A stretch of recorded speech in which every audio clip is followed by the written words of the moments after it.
What's up, everybody? Welcome to Bingetown TV. This is Brian here, accompanied as always by my co pilot, Kyle. And today we're going to be talking part six of the Apple TV Plus limited series, Masters of the Air. If you're still with us after six episodes, you know the drill. But whether you found us on our Masters of the Air feed or our Bingetown TV main flagship feed, I would like to reroute you over to that Bingetown TV main feed. We drop pretty much everything that we cover over there, so it won't just be Masters of the Air. And if you want to peruse our entire library, go on over to bingetowntv.com. You can find it all there. And if you feel so inclined, please hit that follow button. That is the easiest, best way, and free way to support the podcast. What else are we covering? You might find yourself asking on a lonely winter night such as tonight. Well, we just wrapped on True Detective. We are currently going through the trailers. We have Solo Leveling, which is a great anime coming up. We just recorded our first episode of the live action Netflix adaptation of Avatar The Last Airbender. I think we got a lot of the positives with the negatives. So we're Yeah. taking that with a grain of salt and we are being as kind as humanly possible. And looking ahead, we are very excited for FX's Shogun. That looks very good. And I just saw a quote that it got compared to it might finally be replacing Game of Thrones. This is the show that might fill the vacuum. So fingers crossed that is true. But what I'm trying to say is we got a lot of irons in the fire and you can find it all on bingetowntv.com. So thank you for your patronage. And we got a part six to discuss today. I think we are still following that format after the first two episodes in the air. We've had every other episode give us an air mission followed by something that stays on the ground. And that has remained true for part six. We do not go on a mission. We do not go in the air. And in fact, I think this episode almost feels unique to the series so far. It just had a very different feel. I mean, this is the first time where we really see someone get processed as a prisoner of war through the point of view of Bucky. So we will definitely discuss that. But aside from that, we kind of have our remaining soldiers from the 100th get a much deserved break. Rosie goes to the flak house and kind of contemplates his humanity and kind of the dichotomy of life as a soldier versus there still is a human being in there. And then we also see Cross, who is selected to take part in an Allied Nations conference at Oxford University, and he may be dubbed the Riz King because he gets his flirt on with a 1 a.m. Westgate, but it is a very kind of different episode than what we're used to. I think a lot of the intensity that we have come to expect from this show comes from the Bucky storyline. And I do think we are going to bucket these three storylines and rip them each separately, ending with that Bucky storyline as a POW. I thought it was another really strong episode, maybe a bit slower, but no complaints. Kyle, what are your thoughts? Yeah, I agree. I enjoyed it. I don't think that I got out of the Rosie and Kraz storylines what I was expecting or anticipating. I guess I anticipated more of like a psychological investigation, you could Mhm. say. We get a little bit of it, Rosie, but overall, I still really enjoyed it. I liked the woman character. What was her name again? I'm so sorry. Alessandra Westgate, but Yes. she goes under AM to try and hide her feminine identity. Yes. So I enjoyed her inclusion in this episode a lot.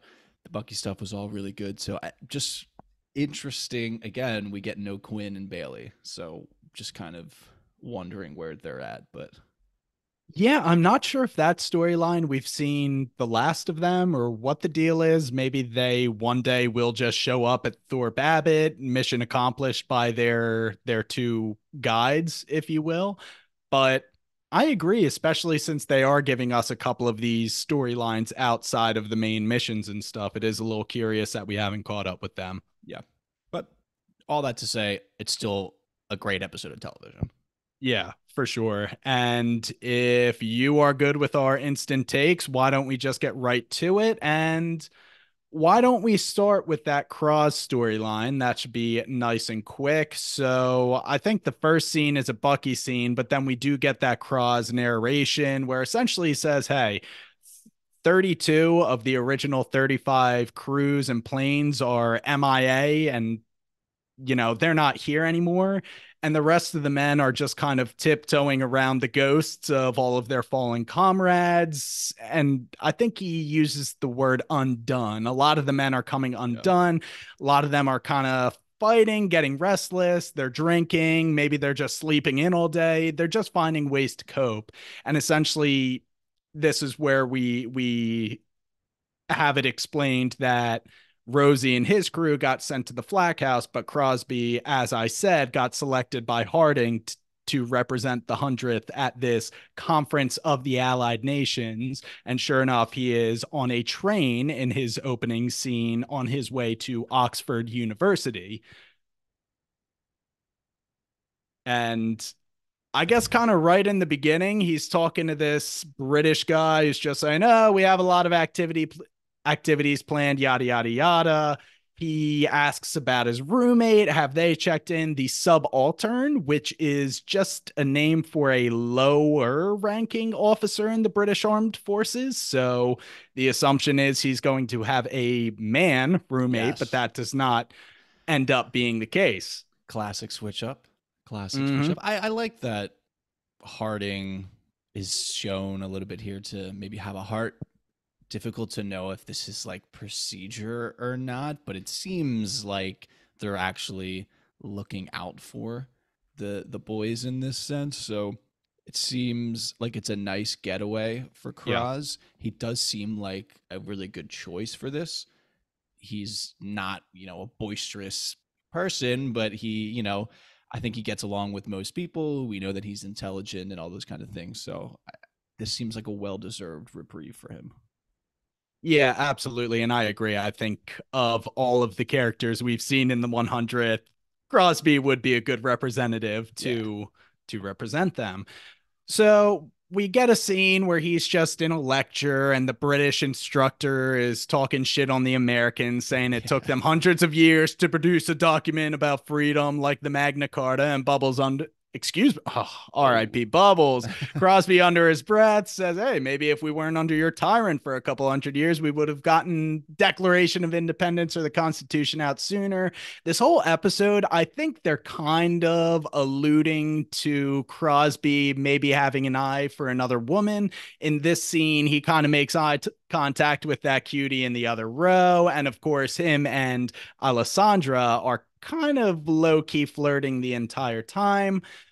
Yeah, it's Though interesting. go ahead. I think it now that especially like you're bringing this up and I'm hearing those words, it's interesting to think about his opening monologue like you said, and it's kind of saying like he's talking about other people and maybe not thinking about himself and how he Mm-hmm. is potentially coping or trying to cope with this. So yeah, that's a good point.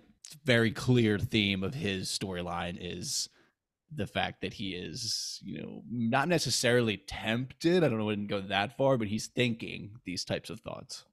Definitely. And we do meet Alessandra when Crosby is flexing in the mirror, Yeah. impersonating what I looked up to be Spencer Tracy, who was an old time movie star. And right away, this Alessandra character she's witty, she's funny, she's charming. So naturally, these two just kind of fit together, and it's impossible not to flirt with someone like that, Yeah. a member of the opposite sex. But it does seem platonic. She immediately says, "Hey, I'm good to just keep the rooming arrangements. We don't have to go to the bursar. I see that you're married." So she respects the boundaries there. It's a good fit. Yeah. Yeah. I like that was a good introduction to her character for sure. So, and later on, kind of the first scene with them together, they're just kind of mingling at like a cocktail hour. And it Yeah. seems like someone from maybe not the RAF, but the British military kind of just talking smack about the Americans that are living in Britain at the time, saying they're overstaffed, overpaid, and over here. But he kind of starts getting personal on them and Yeah. says, "Oh, they will pretty much court any woman, whether it be a duchess or a lowly person. And it's weird. He kind of sandbags himself by saying us Brits usually Yeah, focus just on take it. Yeah, barmaids yeah, and yeah. like, That was interesting. We know our yeah. place, I guess you could say, is what he was trying to say. But yeah, I mean, it's not crazy that there would be this level of animosity living in these close quarters like that.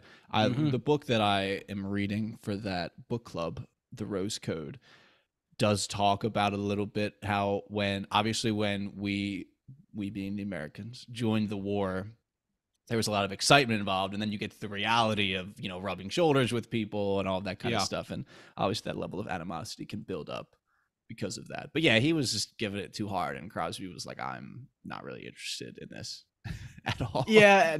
Well, Alessandra luckily has his back, and this is another example of how she's just witty and charming and kind of funny. But I think he ends it by saying, "You're all over here acting like you're living it up, getting in bar fights." And Crosby just says, "Listen, boss, this could literally be their last night to live it up. So you'll excuse me if I'm not going to be the one to Yeah. tell them to stop. So you can stick that in your pipe and smoke it, essentially." Yeah. It's also interesting to think if Kraz would go back to the base. And obviously, like we said, a lot of the main crew that know him personally aren't there, but him trying to Yeah. instill discipline in people like Oh, Bucky and gosh. like that just would not go well at all. Absolutely not. No, he's not. He's not the shining example of a No. fighting soldier. He's just Crosby. Yeah, yeah. It's it is funny though. This isn't the first time they've kind of highlighted that friction between the Brits and the Americans. And I don't know, our two nations have a Checkered past. checkered past. Thank you. I was thinking of exactly that phrase. It is a checkered past. We do share a language, I will say. So it's there. Yeah. No, that's a genuine thing. I Yep. mean, we share a lot. Well, all of our history is kind of shared with the Brits. They did start us. So I don't know. There's a lot there. So it makes sense that there would be this friction when we go over, even if we're fighting on the same side of a war. Yep. But then we get this nice scene where Kraz and Alessandra are taking a walk, and she's trying to convince him that she studied punting at Cambridge. It's I totally, for whatever reason, was expecting him to make a joke about like the NFL, like American football, hmm. when she said punter. I didn't because I didn't know what a punter was You until know, they panned to the river. But I'm no NFL historian or football historian, but I'm wondering what the popularity of American football was in the 40s. The true. only sport that they've been referencing is baseball, so I would imagine that was the huge sport Oh yeah, of the yeah. time. I made America's pastime. America's pastime, exactly. So moving along, we do have this scene where Cross and Alessandra are sharing some scotch, and this Yeah. is where we really kind of peel back the Yep. layers. He's reminiscing about a story of him and Bubbles on a weekend pass, and Bubbles invented this game involving quarters and boots. And let's just say I woke up with no quarters or boots. It Yeah, that was got her very good funny. too. And then When he she started says, giggling, I was like, "Oh no, I know where this is going." "Look, like I said, I think she respects his boundaries. True. But I mean, this was the acknowledgement by the show of his survivor's guilt. Mhm. You know, he, right when he mentions Bubbles, he kind of breaks the friendly act and gets in his feels. And then he blames himself for Bubbles' death, which Alessandra, I mean, she says exactly what needs to be said. The only reason your friend was in that plane is because Hitler and his band of thugs decided that they should rule the world. Simple as that. Nobody else is to blame. And I don't know. It's some much needed perspective. You can't blame yourself. I mean, it's obvious to us, but Yeah, yeah. It's I can't imagine what the emotion would be like, but I'm sure even though he doesn't really know this woman, it feels good just to have someone say that to you. oh, absolutely. Yeah. And with that, I think the crescendo was getting too much, too close to a boiling over point, and Alessandra decides, well, let's call it a night. Yeah. Going along to the next day, they're just having another walk through Oxford. Alessandra is very dismissive of the work that she does for the military, although, like Mhm. I said, a subaltern is a lower ranking officer in the British military. So it does seem as though she was doing more than pouring coffee, like a lot of the women that we have seen helping the United States Air Yes. Force. And as they're on this walk, though, they see a house party. They go in, and this woman, Ella Walsh, is performing a song called Tear the Fascists Down, which was originally played by Woody Guthrie. It was like this folk song. I think he was an American. And actually, it came out after the timeline of where we're at right now in the show, but that doesn't matter because it's That's a song interesting. that encapsulates everything that is going on right now. Tear the Fascists Down. It's pretty on the nose. Yeah. We haven't gone through the other buckets, but this was a very powerful scene where it was flashing between Alessandra and Crosby slow dancing and Rosie at the Flack House. And then the stark contrast to Bucky being processed at the POW camp. Yeah, I thought the music in this episode was really good. We'll talk about Mm-hmm. it a bit more as we go on with the other buckets, but that's just funny. I mean, it has to be an American. That sounds like an American name, Woody. Yeah, That has to I be an would feel American pretty guy. strongly Yeah, that it that's got to be is. an American guy. But what was I going to say? Oh, I saw that the woman who plays Ella, what do they say in the show? Ella Walsh. Ella Walsh. She had posted like a YouTube, like her like official recording of the whole song, Mm-hmm. which people were very interested in. I saw on the subreddit. My comment on this is that I didn't catch this either until I was kind of reading more about it. Of just, and I don't know how important this is at all, but it was just like implying that this was like a party of like Oxford leftists, like this was a group of communists having this party. I don't know how Okay. important that is. I just, me personally, I definitely saw the contrast of the fact that Kraz and Alessandro are the only people there in uniform type of Okay. deal. That's the only thing that I thought of. And then again, I don't know how much of consequence there is to this, but just interesting nonetheless. We know that the Soviets are the allies, but reluctant Yeah. allies and all that kind of stuff. So I think it just adds to the realism of what's going on. Definitely. I'm no historian, but that political ideology was out there and it was spreading during the time of the war. And then once the Germans were taken care of, that kind of was the main antagonist of the Western countries. Yeah. So definitely something to think about. I think they were playing pin the tail on the Hitler.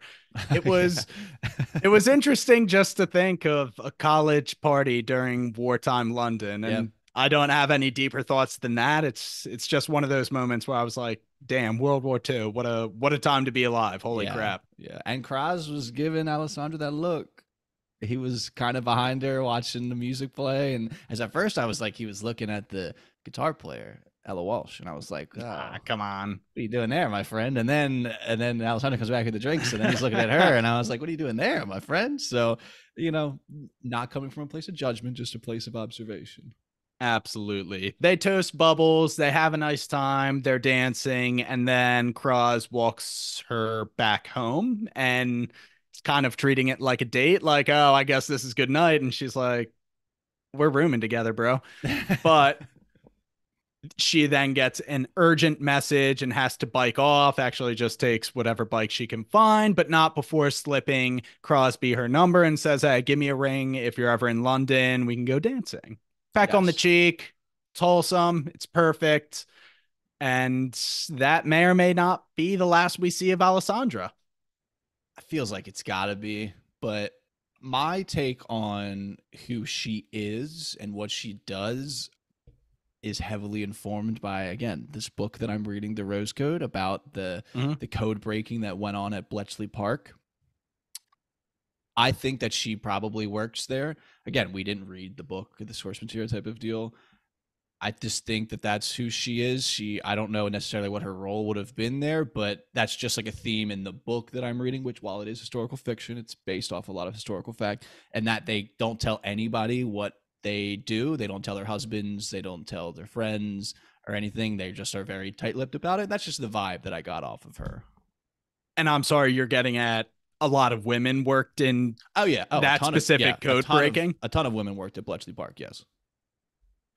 And I'm sorry, Bletchley Park was like a hub for that Yes. specific intention, just breaking German codes. Yeah. Are you familiar with the Huh. movie I don't know the name of it, but better Benedict Cumberbatch is like the main Yeah, character. I've actually never seen it, and I love him. I think Keira Yes. Knightley's in it. I love her, and I Yes. love World War II Yeah. period pieces, obviously. So it's on my list. Yeah, that movie is about The Enigma people Code. people yeah, people working at Bletchley Park essentially. So they just worked at like, Interesting. taking in the codes, then one hut would get the codes and turn them into German, another hut would then take them and translate them into English, Yeah. all that kind of stuff. So it was very like siloed, segmented. You weren't allowed to talk to even other Hmm. huts and all that kind of stuff. So she just had this very secretive vibe.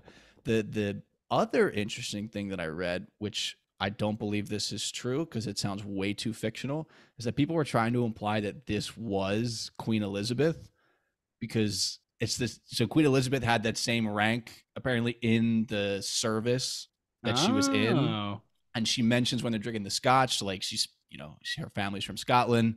She has a big family because she drinks it fast. So she's like, I have a big yeah. family, so it goes quickly and all that kind of stuff. So people were trying to imply that, but I, it just feels too fictionalized for the fact that this is like not necessarily historical fiction. This is like, That's a stretch, and you know it, queso. yeah, like that just is way too much of a stretch to me, but interesting nonetheless. I would agree. Well, I really like the context that you provided about the code breakers. That seems to fit for me. So that's where my head's at too. Yeah. And But I that's really mean, cool. it seems like they would regularly, the code breakers from Bletchley Park, it's you ride a train, I don't know how long, maybe like a half hour, an hour, two at Yeah. most, to get to London for a weekend, all that kind of stuff. So that's my guess. Again, does it matter? No, but just maybe some context on who she is and why she was so Yeah. secretive. And while she tried to convince Crosby that she studied punting, Yeah. I took the truth out of that she did study at Cambridge, so she may have Oh very yeah. well been a college educated young woman, so someone a mind they would definitely want working on Yeah. a Yeah. project like Yeah. that. They would definitely have been recruiting people like that. For sure. So that pretty much finishes up the Crosby for this episode. Why don't we just rip through this Rosie experience at the Flack House? It's really just him being told he has to rest and him trying to just get out of that soldier mindset. And I thought the Dr. Houston character was a good kind of sounding board for him, Mhm. just asking questions like, hey, man, really think about why you were sent here. It's some pretty crazy stuff you've been through, but let's just rip it. So, I mean, the first scene where we see him, it's just him, Pappy, and the rest of his crew being processed. There's this woman here saying the order of the day is rest. We have horses, tennis, billiards, cards. Like, you're just here to Volleyball. rest, essentially. Volleyball, Volleyball. eh? Yeah. Volleyball. Hell yeah. And he immediately questions, how long do I have to be here? So we know where Rosie's head is at. I'm also not sure if they've explicitly said that he was Jewish, but he does say, someone asks, yeah, do you ride Mhm. horses, Rosie? He says, Jews from Brooklyn do not ride horses. So That's fair. Rosie has some skin in the game in this war, if you will. Yeah, for sure. And he has a very interesting conversation with the doctor later. I don't know if we want to jump there, but because there's Well, definitely a scene before that. the first conversation is right now, actually, where he says, I slept fine, I'm doing fine from the missions. And Dr. Houston's like, that's the third time you said fine this conversation. You sure you're okay? Yeah, So yeah. and he asks him, listen, man, 3 missions in 3 days, that's pretty crazy stuff. I want you to think about why your commanding officer sent you here and thought that you might benefit from this time away. It's just an interesting, thought provoking thing that they have him going through. I don't know. Yeah, and Um, it's got to be such a change. I mean, you go through basic training, flight training, military training, you're not really taught to ask questions and, maybe no, contemplate on the reasoning behind things. I mean, you receive orders, you do orders type of deal. So, very out of his comfort zone it feels like. To me it seems like I don't want to say it's a detriment because it's not actually detriment, but he talks about later on like the rhythm, and it's kind of, it feels a little odd to like, they get there to the base, they do missions, and then it's like, okay, like get yourself completely out of this for 5 days and then come right back to it. And that almost feels like it would be worse, but I don't know. There's a quick scene where he sees a dude crying, and I think Mhm. that's just him really being like, oh, okay, there are some other humans that process this kind of trauma in different ways than maybe I do. So I think that's his realization. Maybe I don't necessarily benefit from this, but everybody else most likely is getting something out of this time away at the Flag House. And that Yeah. takes us to this conversation that you were talking about, where him and Dr. Houston just kind of freely talk about the experience. Dr. Houston was a flight surgeon with the 96th, who he flew with on the Bremen round two mission, which was Rosie's first mission. And he essentially just says, this war, humans are not, we weren't made to behave in this manner. And Rosie's kind of like, yeah, you're right. But you see people being persecuted and subjugated in the way that they are, and we have to do something. But like, what's going on here, this is not what you do if you are a soldier. It's Yeah. You don't go crying, you just get back in the seat and you finish the job. Yeah, he's like the definition of the Kobe job's not finished meme. Mm-hmm. I think this is kind of the scene where it clicks into place for him, what you were saying about this place is useful for people other than him. When the doctor mentions, because he says, you don't ask famous drummer Gene, insert last name here, to stop drumming, Kupra, and then Krupa, there you actually. go, and then start again. And the doctor flips it on him essentially and says, but like he's also responsible for the band, not just himself. And I think Rosie is starting to have that like, I am a leader in this sense, and the people that I'm leading need this time, and that's okay with me, kind of deal. But yeah, and I said at the top that I wanted more of like a psychological evaluation, let's say. And the more I'm Yeah. thinking about it, honestly, I think it was enough. I feel like we get the insight into the drive of Rosie. We find out, like you're saying, about his Jewish heritage. He's very into obviously fighting in this war. He feels like he has a duty to do so, and all that kind of stuff. So I feel okay with it. The more we talk about it and I think about it. And I don't entirely disagree with his mindset either. Of I was in a rhythm, I was Yeah. experiencing life as a soldier day to day to day, and I was 3 for 3. Like, I was in the zone. I'm not sure that I agree with a commanding officer being able to force someone to take this kind of a break, because it is an absolute night and day shift from your Yeah. day to day as a soldier to, I don't know, going to summer camp for a week. And it's only going to be for a week. And then you have to go right back into it. So is that gap worth it? I don't know. But like you were saying, Rosie kind of does come to terms with it, sees that he is a leader, and what is good for his men is good for him. And that brings us to Rosie's final scene, where, well, there's a quick one where he sees Pappy boating, and that Yeah. again emphasizes that his men are enjoying the reprieve from life at Thorpe Abbott. Mm-hmm. And then we get this scene with him finally joining in on the fun and says, hey, we only got a day left here. I want to take some of your money. But they're all swapping stories. And then someone from his plane on the Munster mission essentially says, he This brings up guy. the story of him humming the chant. Yeah. And at first it's just swapping war stories lighthearted, and then it hits the guy. He was like, that was the first moment in that plane I was not scared shitless, but more than that, it was the first time I knew I wasn't alone. And everybody just kind of has a 5 second breather to contemplate that, and then they start playing cards. Yeah. That right there feels like, okay, this was all worth it. Absolutely. Yeah, the culmination of all of that. And again, I think Rosie is new to the war. He's new to legitimately being a soldier, actively fighting a war. So I think he probably thinks he knows what's best for him. But Yeah, I think Harding knew what he was doing. absolutely. Yeah. And I thought it was a good way to kind of tie this storyline together. The next person playing cards with them tries to start a story, and it flashes between the scene at the Flack House and a prior scene at Thorpe Abbott's where these two people are telling the same story that we find out is a joke. And it's essentially there's this doomed plane that is going down. Both the pilots are dead. The bombardier has control. And they're with the control tower, whatever, asking for landing instructions. And essentially the instructions they're given are to start saying a Hail Mary and, make your peace with God. And Yeah. it's And obviously they all just one laugh. of those. Yes, it's it's one of those stories that I'm sure half of the entire military has heard at this point because Yeah. it's made the rounds. Everyone's heard it 100 times. But then we get this nice Crosby narration saying we told each other all kinds of stories, pretty much anything we needed to just get back into that plane and do it all over again.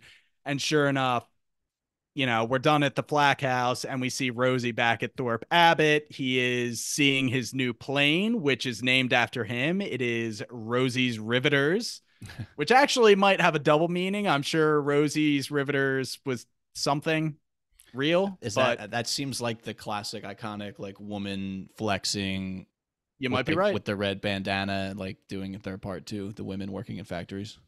Okay, I'm in. We can get confirmation on that for the next episode, but Yeah. that sounds very right. That's where my head's And going with it. And I think this is one of those scenes where you shouted out the music in this Yeah. episode. It's him kind of just drumming on the door, and then the actual trumpets start blaring the song The Chant by Artie Shaw as he climbs into Yeah. his new plane. That was cool. That was cool. Absolutely, it was. So that is pretty much our Rosie storyline for the episode. And I'm unless just you had anything excited for else, him going forward. I think this will be a good positive experience for him. We've seen him lead in by like kind of really taking the reins in the heat of battle, and I'm interested to see what type of like, I guess let's call it man management we see from him going forward, potentially outside of the airplane, yeah, just to see if he's picking up these things, if he's noticing, if he's maybe like checking in more, maybe silently checking in on the guys and seeing what's what. I mean, as we know, Bucky and Buck aren't there anymore. Somebody's got to kind of be that guy. You don't necessarily need to be as loud as Bucky or as Joe Cool as Buck, but somebody needs to kind of be the largest presence in the room that way. So Rosie seems like the prime candidate, and I really, really, really enjoy his character. there's a leadership vacuum, and Rosie is He's the being guy. pegged for the replacement. He's literally our last guy standing in the Yeah, 100th. Him and Pappy are really our only named characters who are still yeah, flying. Of yeah. course, Kraz being the new group navigator. Yep. But that's all we got for Rosie this episode. Why don't we go on over to Bucky's storyline, which this whole episode is just a stark contrast between Bucky's storyline of Yeah, trying yeah. to He's evade in a swamp. his would-be captors and then being processed as a POW to the other two storylines, which are essentially just rest and Yeah, relaxation from the war effort. But yeah, let's yeah. get into this Bucky opening scene. Is just him in a The West Valley, a farm in cabbages. Germany. The cabbages, yes, he does get some cabbage, but then there is this chase scene between him and he gets spotted by kids, tells them not to say anything, but the kids start screaming Amerikaner, and the two dads give chase. It's a really cool scene in the marshes, especially when he's like hiding behind the weeds as the Yeah. one guy is wading past. I thought he was gonna And get the away. So did I, at least for a little bit. I mean, I figured he would get captured at some point, but I thought he would maybe evade this initial challenge.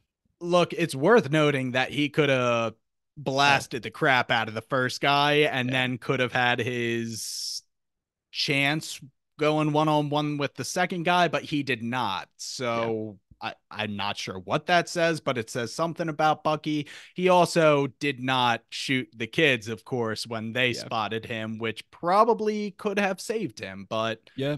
I mean, it's my comment on that would be it's a lot easier, I think, to drop a bomb from 8,000 feet in the air, however many feet in the air, than it is to pull the trigger I directly in would front of someone. I would absolutely agree with that. Yeah, But the one dad gets him from behind, has a gun pointed at him, and just says, "For you, the war's over," which is that's a good quote. Yeah, I was kind of shocked at that, positively. Not that I assume all of everyone that's gonna be speaking German is gonna be an absolutely horrendous person, but I thought that was Yeah. like oddly comforting, where it was like, "Hey, bro, you're just gonna be a prisoner now." Yeah, that is weird because we do see how some other German citizens treat Yeah. even the sight of an Mhm. American in their presence. But I agree. I guess it's kind of one of those things that's a case by case. I'm Yeah. sure everybody is aware of POW, not conventions, but what you are supposed to do when presented with a fallen enemy soldier. So, protocol, I guess. Yeah. I don't And know. these are It was also interesting.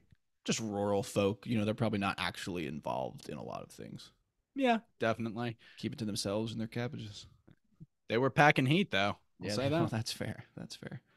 So Bucky's caught. The next time we see him, he's on a train, and I think he has a brief exchange with one of the other prisoners, and he's like, "Yo, do you think we can make a run for that guy's ankle?" I'm not sure if he saw a weapon, Mhm. but it was the dream of escape was over before it even started. There's German troops everywhere. They're pounding, yelling in their face. There is no escape once you're caught. And sure enough, they are led off of the train. This was probably one of the more powerful scenes of the episode when Oh, they are being marched through the recently bombed German city, yeah. and the crowd just grows increasingly restless once they see that they're Americans, and they start throwing punches and drawing weapons of their own. And the commanding German officer says, "Why are you protecting them? Just step back and let what happens, let them fend for themselves." Yeah. I was interested and I didn't have the time. I should have made the time to look up the truth behind this. Seems very believable in the circumstances. I was just kind of Mhm. curious if this was something that happened or if this was kind of a dramatized event to kind of showcase something. Although obviously it can be both. It was just interesting, yeah. And like we were just talking about the rural folk who are out of it. I think Yeah.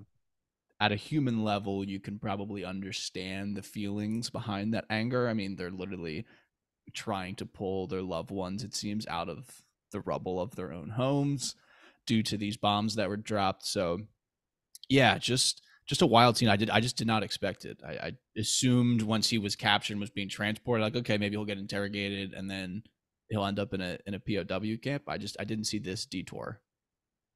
Yeah, and I'm not even sure what the objective of marching them Yeah. through that street was, what was waiting at point B, wherever they were supposed to be going. Sure enough, we don't see. One of the guards draws his guns and just starts executing Yeah. some of the American soldiers. Bucky only gets spared because his clip runs out of bullets. Bucky gets knocked out, hit over the head, and the next time that he comes to is on the back of a body cart. He is Yeah. next to another soldier who's really out of it, just kind of mumbling what seems like a prayer.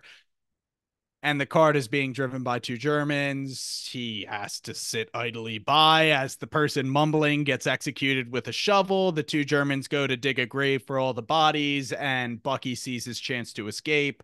The two Germans realize that he's trying to escape, and they just say, "Let him go. He's not going to make it far." And that winds up being true. The next time Yeah. we catch up with him is passed out in the forest, and he is once again held at gunpoint by two German soldiers.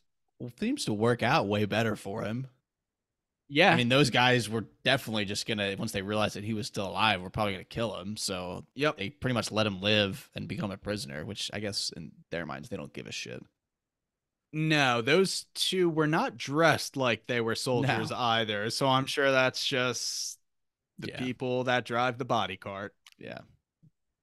Yeah. So he gets found by the two German soldiers and is taken to Dulag Luft, POW transit camp in Frankfurt. And that is just a quick scene. I mean, I'm sure they have so many POWs, and the infrastructure for it can't be established. I'm Yeah. sure They the probably don't care to military's upgrade either. Exactly. Yeah. I mean, the militaries aren't breaking the bank trying to establish the POW infrastructure, but Yeah. that's where he goes. The transit center. I'm sure they go there before it is decided which stalag they wind up in.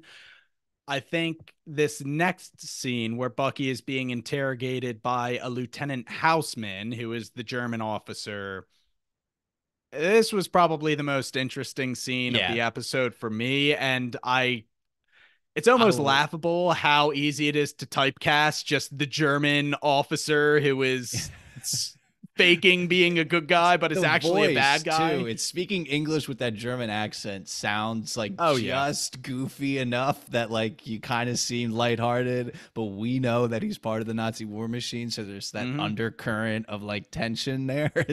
It perfectly lines up. Yeah, he's got the circular glasses Yeah. too. I mean, this guy was just perfectly creepy slash polite. I So very well casted. love this actor. You haven't seen Dark. He's like the main character in Dark. Really He is awesome. I was just beaming the fact when he showed up with the glasses and the cut and everything, and I was like, "This nice. fucking motherfucker!" Yeah, it's so funny. He's a great actor. He was Well, as I fantastic here. understand it, poaching dark actors is the way to go if Yeah, you are looking for a German yeah, actor. that's fair. That's fair. So yeah, I mean it's a good scene. It one emphasizes that the German information gathering, Gestapo, the security, like whoever gathers their information does a great job of doing it because they already know who Bucky is. Hmm. They know where he was born. They know that he's married.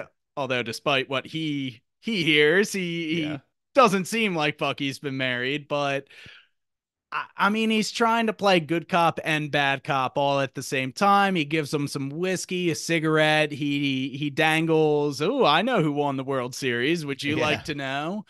And he's interested in Buck Clevens. Well, I couldn't figure out if he was interested in Buck Clevens or if he was dangling information about Buck as a means to yeah. get more information from Bucky. That seemed to be what he was doing in my perspective too. I Mm, thought he was using the Gestapo too, almost as like the bad cop elephant in the room combo, that's true. where it's like they're the bad guys. It's like I'm just trying to kind of help you out here. So like I'm trying to I'm a save you from the flyer, a man of Gestapo. honor. Yeah, type of deal. Yeah. So I just thought everything in the scene, all of it worked together.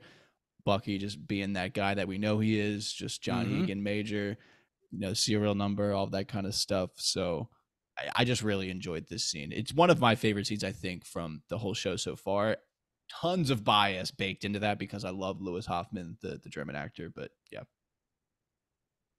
he was fooling Yeah. me too. I was like, dude, he's a kind of like he's not a Gestapo guy. Like he's obviously trying to help him out a little bit. No, No, no, he's good at his job. yeah, Absolutely yeah, not. So it is interesting though because when he brings up the Gestapo, he essentially says, "Hey, we know where you were originally captured, but unfortunately, there's no log of you as being a member of the crew of any of the mhm, planes shot down. And if we don't have verification of that, that would make you a spy, Major Egan." yeah, And he says, "Well, they would be mistaken." And he gets dead silent, says, "The Gestapo are never mistaken. Like, yeah.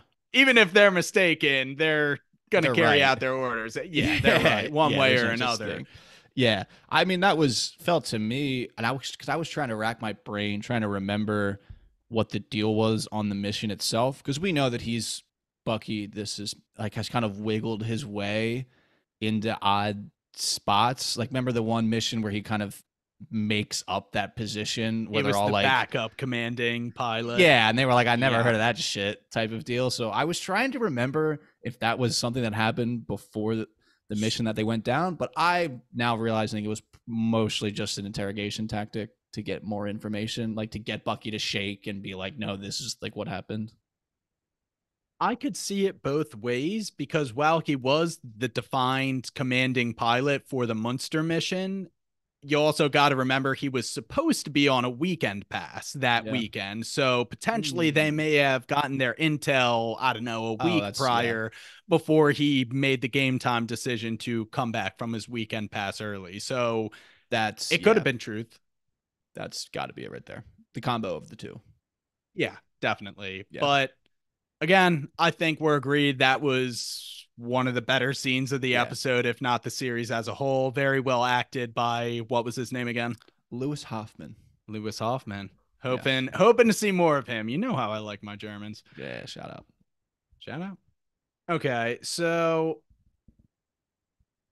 after he kind of doubles down and just gives him, I'm Major Egan, this is my dog tag number, you're not getting anything else. I think he wanted to know how many replacement bombers they were going to be expecting at Thorpe Abbott, but Houseman cannot get any more information out of him, so he gets put in a cell, and he promptly gets woken up from that cell and put kind of just ushered onto a train, assumedly to take them to the POW camp.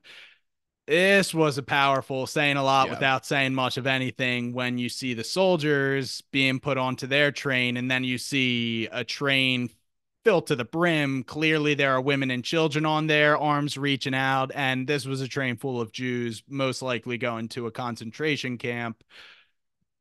Yeah. And I think all the American soldiers knew that too.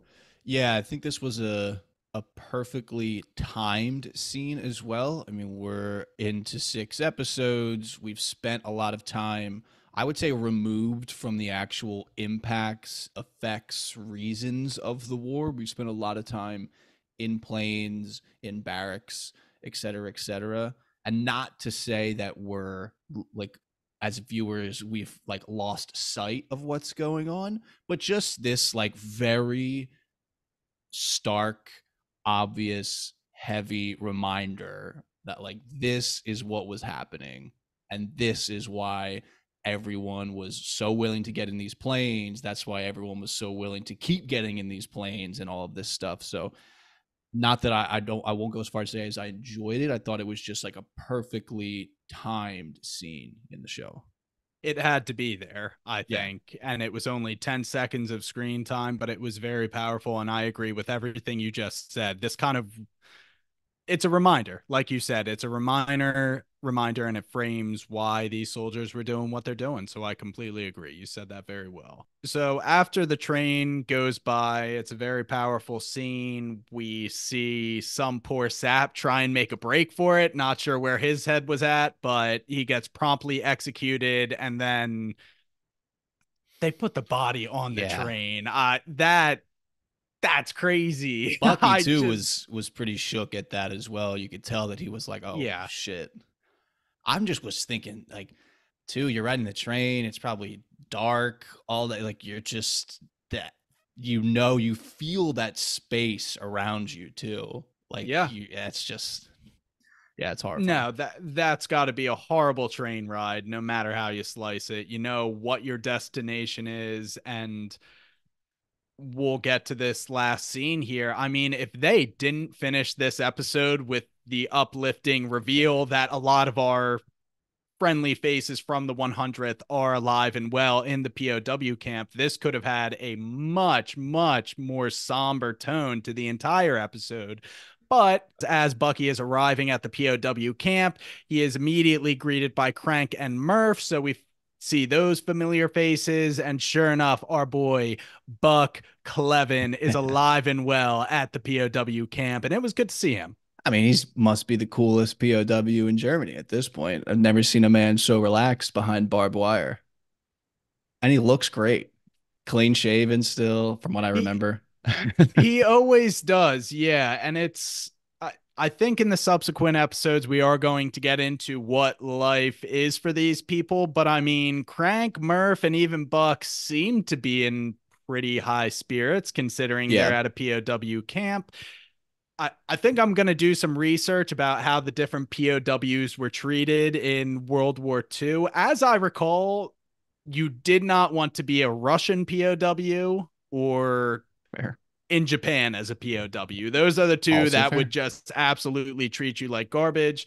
But don't quote me on that, people. I will do some research for the next episode when we kind of go into life as a POW. But Yeah, I mean, obviously that'll be the main focus.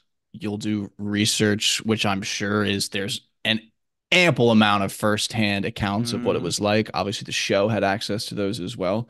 So I'm interested to see what that's like. It was giving me Shawshank Redemption vibes, and I only say that because that's like one of the only prison movies that I've really seen of like the guys hanging out in the yard type of deal. So it won't be, I would say, maybe as uplifting as Shawshank. Oh, is that the right word for Shawshank? No, it's probably not. But the ending of Shawshank is fairly uplifting. But we'll see if we get a yeah, prison break as well.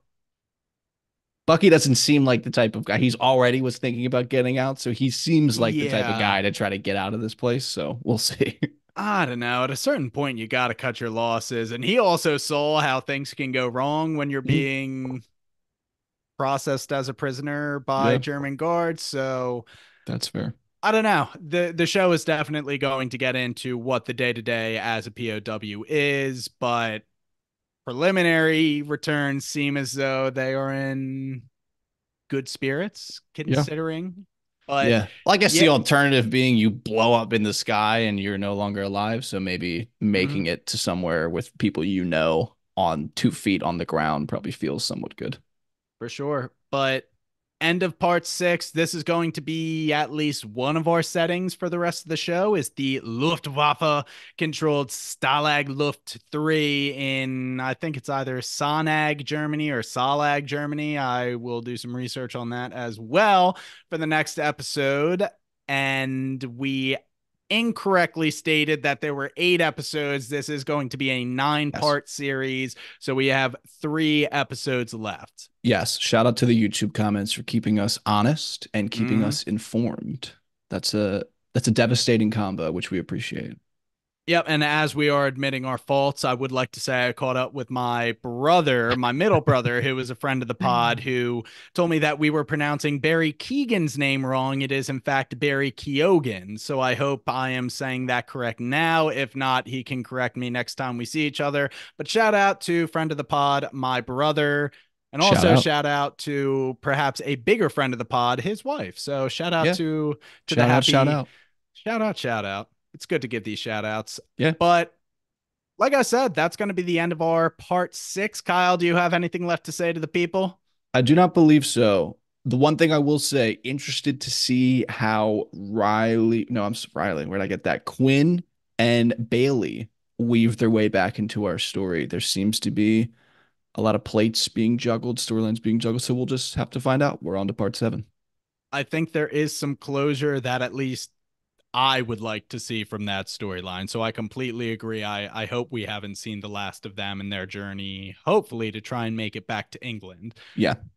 But if that's all you got, that's all I got. As always, if you like what you heard, give Bingetown TV a follow on Twitter and Instagram. Visit us on bingetowntv.com and subscribe to our show on Spotify, YouTube, the Apple Podcast app, or wherever else you may find your podcast. Once again, we are Bingetown TV. And thanks for listening. Did we get it Woo. this time? Yes.